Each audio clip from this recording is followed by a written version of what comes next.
So let's talk about what happens at menopause in women. So if you recall the tripartite axis for steroid hormone released from the ovaries, we started in the female hypothalamus where we had gonadotropin releasing hormone which stimulated the anterior pituitary to secrete gonadotropins, and we had follicle stimulating hormone that was stimulating the granulosa cells, FSH, and luteinizing hormone, which mainly is affecting the theca cells. And in response to stimulation by gonadotropins, we have lots of estradiol being secreted into both the antral fluid and into the blood. And in particular, we have during the follicular growth phase estradiol, progesterone, and inhibin. And of course, we've got testosterone mainly being secreted by the theca cells.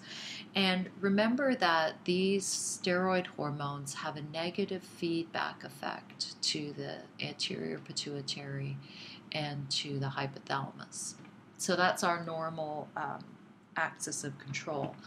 Well, as we age, recall that women are born with all of the follicles that they're ever going to have. And so the number of follicles declines with age,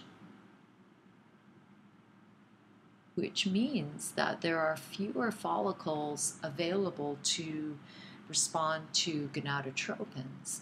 And so with fewer follicles, that means less steroid hormone secretion. So this leads to a decrease in steroid hormone secretion from the ovaries. Well, as the level, from what we know about how the ovarian cycle works, if we have lower levels of these steroid hormones, then we release the hypothalamus and anterior pituitary from negative feedback. So this means we have a decrease in negative feedback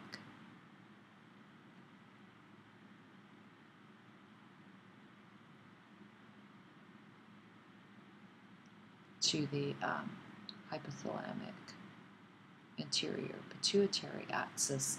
And so when we have less negative feedback, then we have higher levels of these gonadotropins.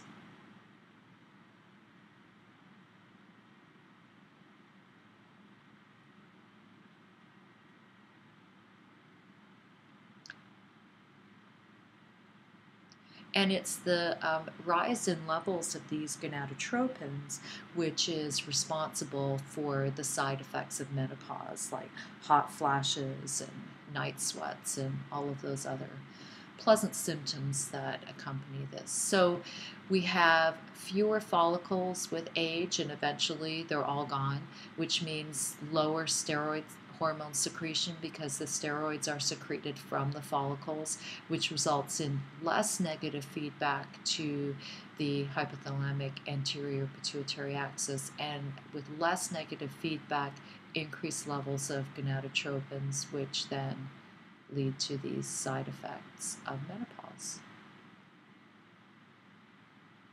And this is why hormone replacement therapy, which is basically low doses of estradiol and progestins, usually it's combined, will help alleviate these symptoms because it causes the resumption of negative feedback to the hypothalamus and anterior pituitary gland.